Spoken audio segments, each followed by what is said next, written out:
I watched 4,000 patients die over 53 years of practicing medicine. I signed their death certificates. I held their hands in their final hours. I told their families. And I am going to tell you something that most of those people had in common.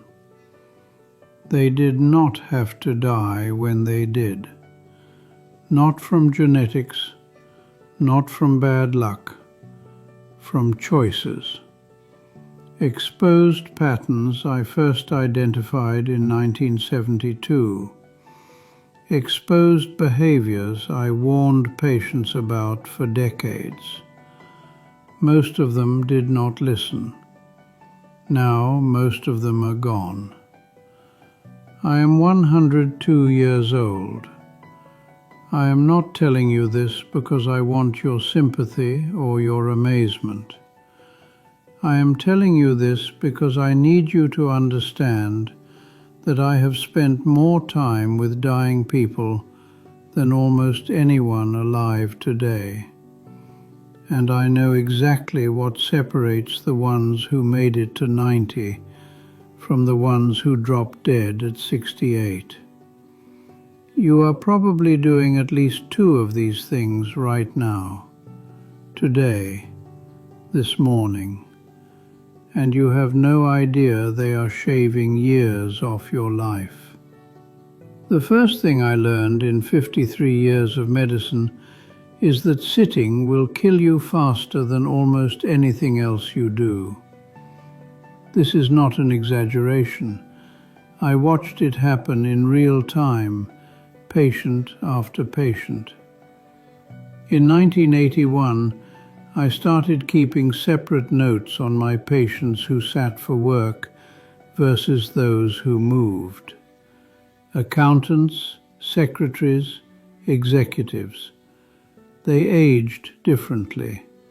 Their blood work looked different. Their hearts failed sooner.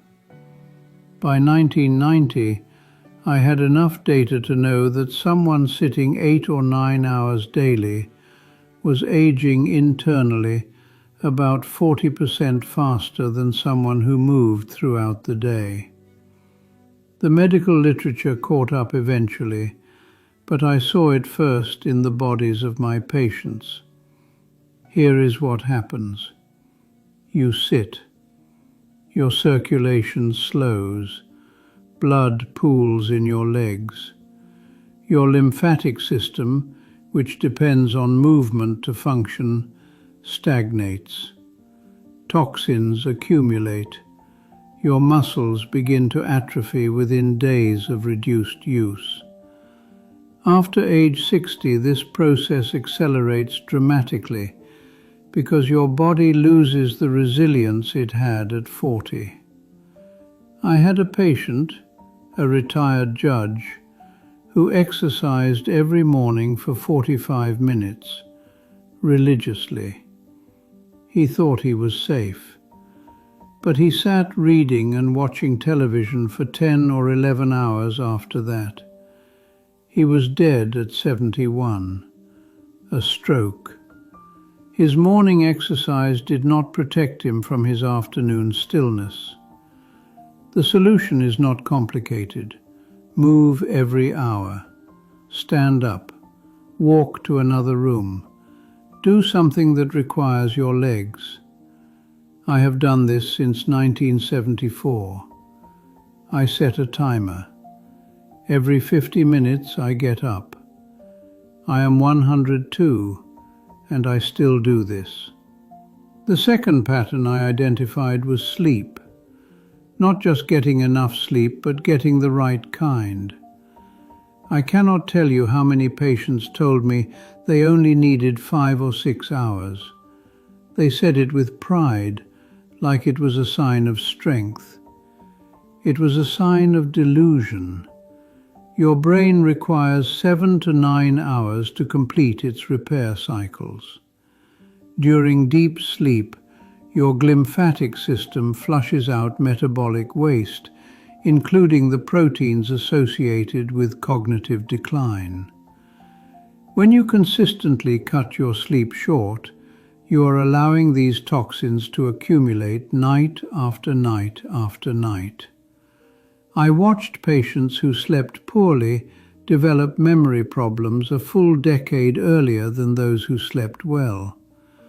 The correlation was so strong I could almost predict who would start declining based on their sleep habits in their 60s. And here is something the research is only now confirming. Broken sleep is worse than short sleep.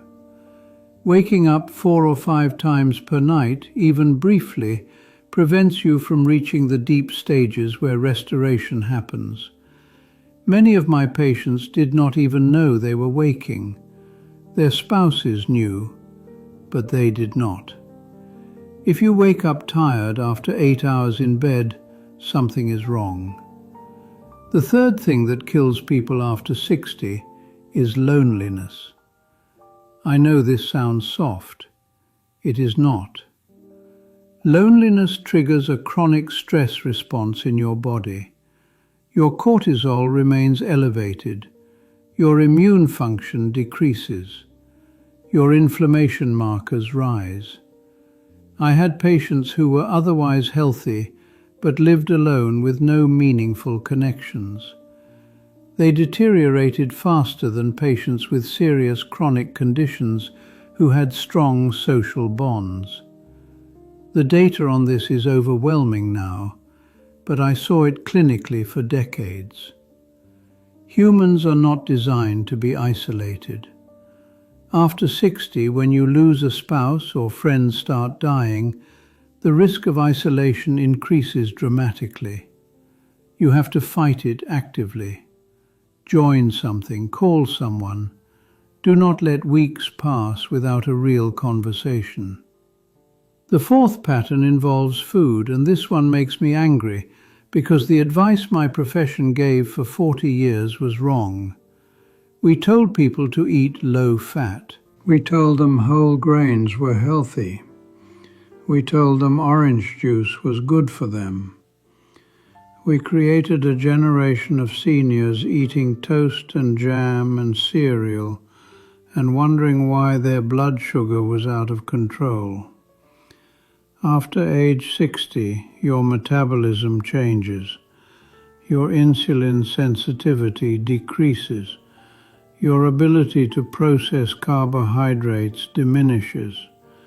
Foods that were fine at 40 become inflammatory at 70. I changed my own diet at 65 when I started seeing the patterns. I eliminated most processed carbohydrates. I increased healthy fats. I focused on vegetables and protein.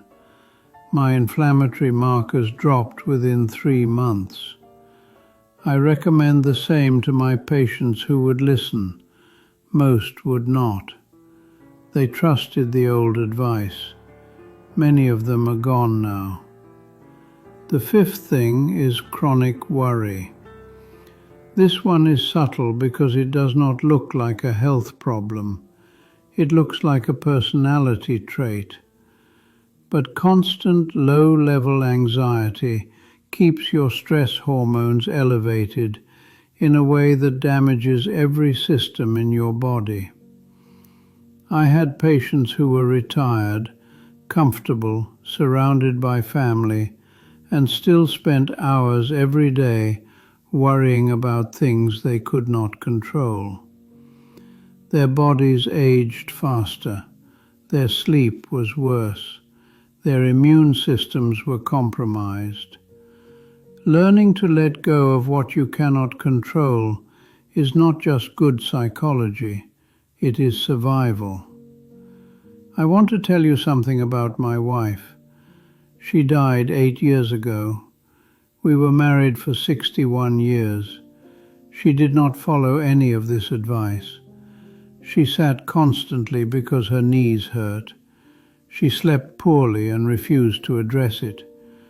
She ate the way her mother taught her, bread and sweets and low-fat everything. She worried about our children and grandchildren every single day. She died at 94. You might think 94 is a good age, but I watched her decline for 15 years before that. I watched her lose her mobility, her sharpness, her independence. Those final years were not a gift. They were a slow diminishment. She could have had another decade of real life. She chose not to change. I am 102. I live alone. I cook my own meals. I walk every day. I read. I call my grandchildren. I sleep 7.5 hours every night. I am not special. I am not lucky. I made choices.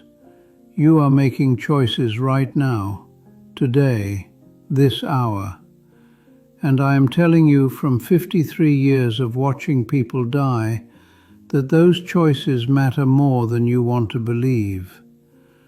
You do not have to change everything. Pick one thing. The sitting or the sleep or the isolation or the food or the worry. Fix one and the others become easier. I have buried 2 of my 3 children.